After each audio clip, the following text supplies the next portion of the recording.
Hey, you guys.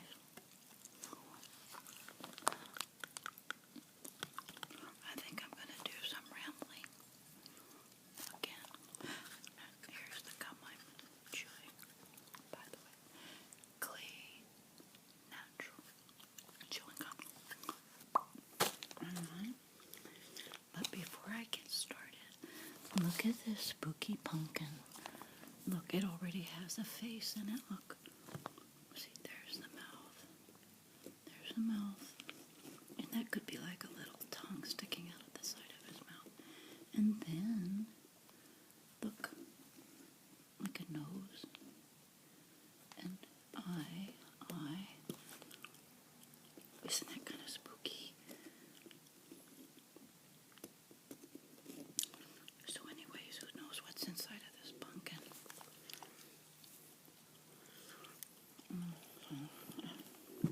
So, I'm gonna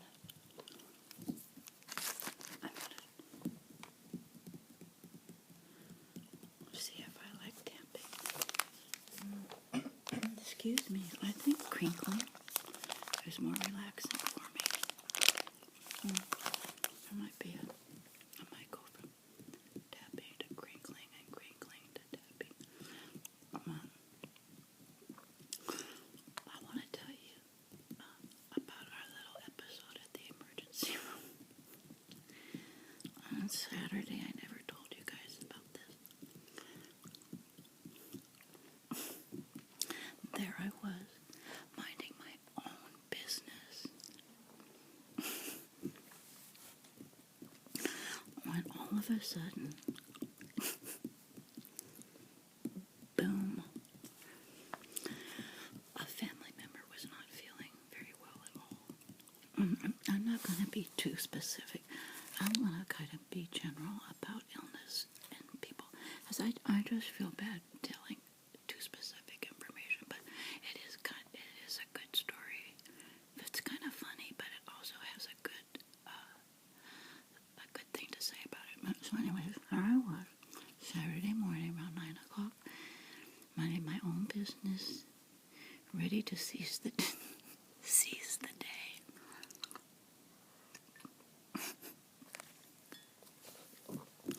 All of a sudden, it was obvious a family member was not feeling well. So I went to the phone and dialed 911. So within minutes, of course, the whole town arrives. And I always ask them when we have to dial 911, I always ask them to please not use the sirens when they get to the neighborhood. It's just stressful, I think, for people in the neighborhood. So, bigger than beans, we hear all these sirens and they come in, the paramedics. I don't even know how many firemen, but I'm just so grateful for them. But so anyway, so they show up, and by this time the event has passed, and it's not as urgent or as spooky as when it was going on when I had to call 911. So they arrive and they do the vitals, they do the heartbeat, the blood pressure, and they do see that our family member has a little elevated blood pressure and elevated heart rate. But it's doing fine.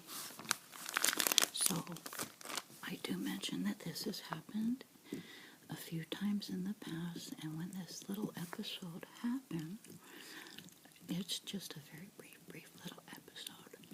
And then they're fine. But then we always follow up. We always go to the emergency room just to follow up. So they were okay with not rushing a family member to the hospital, and because I did say we'd go later. So in fact, we did go later. We just always go just to make sure. Well, this was an emergency room visit like none other. Yes, we got in right away. I think we were there for like 8 hours. But we did get in right away. Oh no, excuse me, we weren't there 8 hours. we were there. Yeah, we were there closer to 4, my mistake. 4 to 5 hours. We get in right away, and they put us, because they're really kind of crowded, they put us in one room that was empty, and wouldn't you know it, it was the room where there was the air conditioner was broken. So our family member, after like 2 hours, was just outrageous. And normally they're just really decent about emergency room. So I had to really make a stink about getting us out into a better room. So they did move us to another room, and in the meantime, I could tell that the family member was really disgusted being there because they've been through it before. They're feeling that normal, everything is normal, and it's just very stressful because they want to go home, and they're being very verbal, and they had just a grumpy look on their face. So when the doctor finally came in, they take all the tests. They don't see anything bad on the CAT scan. They don't see anything bad in the x-ray. They don't see nothing bad in the blood work other than a few little enzymes saying that the heart was really overworked. Okay, this has happened before, and not a big deal in our life. So the doctor says they want them to spend the night, so in the morning they could do a special test, and then during the night blood work. Well, that was all the patient had to hear. They pitched a fit, and they did not want to stay. And the doctor says, "I'll let you discuss this, and I'll be back." So I was really feeling bad because you have to here's the good part of the story. You have to let a family member, sometimes you think you know better than anybody else, but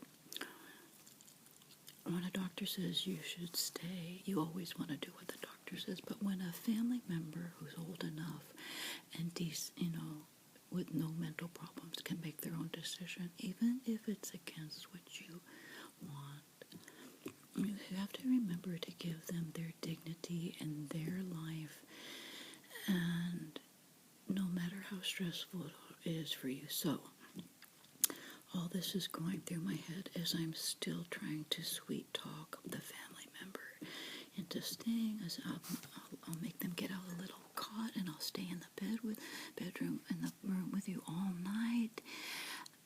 No, there was nothing I could say or do that was going to get this family member to stay.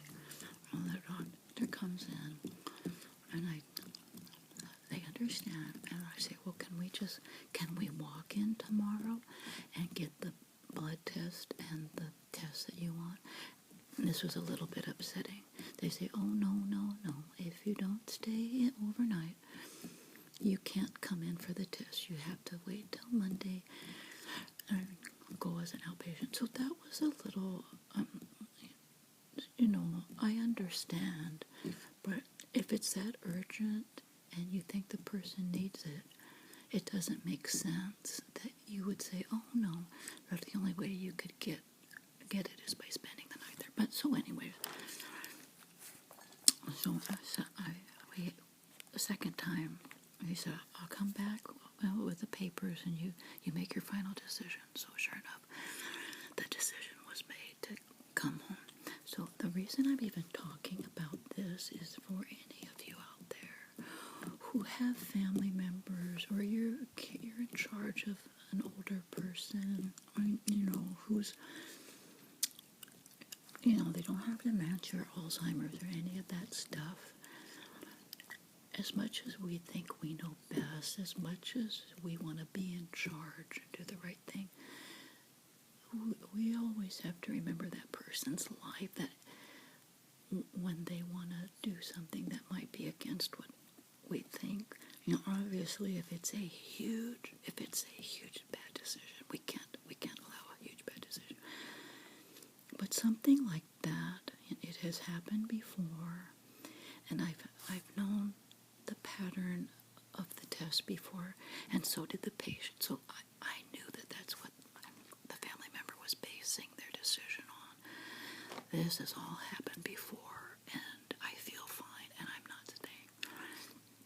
But it's so tempting to force a loved one or a family member, when you're in charge of taking care of them, to do what we want them to do. And so we came home, and I was very, very, very stressed for myself. I was happy for the family member, but I was stressed for myself. But we made it. I did call my daughter, and her friend came over. I told her, I said, it might just be nice if I had you here to spend the night, and they came over. But I learned a huge lesson about love. Sometimes we can be so focused on doing the right thing, or do this, do that, what we think is right, and sometimes we just get lost in all the rules and regulations. And so I guess the moral of my little video today is about to take a look at how are we loving those around us that we care for. I just notice within myself, it's easy to love the way that we love or want to be loved, but then we always have to take a moment and realize, what does that person need? And so that's what I was doing Saturday.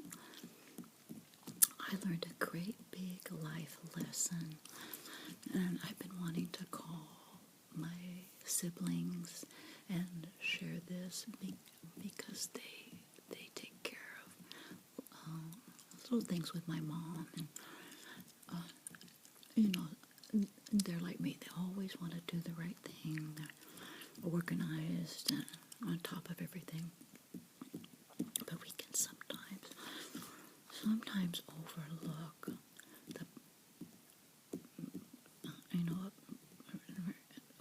and sometimes we forget that it's that person's life.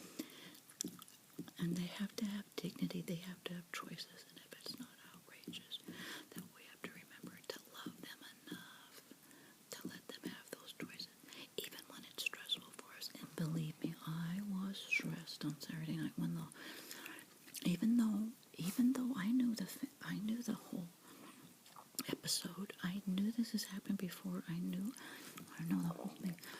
They're very stressful when the doctor in the hospital wants you to stay and you don't. Because in your mind you're always thinking, what if? How will I live with this? But see, that's a selfish love that I was thinking of myself. Because the person making the decision, they were just as knowledgeable about stuff as I was. So, anyways, that's my love story for today. For just in case any of you are faced with that, we just have to take a moment and remember to let those that we're caring for, if they're able with no mental, huge handicaps or huge disabilities or impaired thinking, remember to let them make their choices for their life and give them dignity and love them the way they need to be loved, even though it's stressful at times.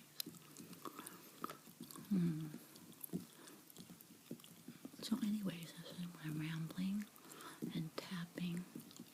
I think I enjoy crinkling better. So my next rambling, I might bring back my little crinkle bag. Remember my crinkle bag? This is more relaxing for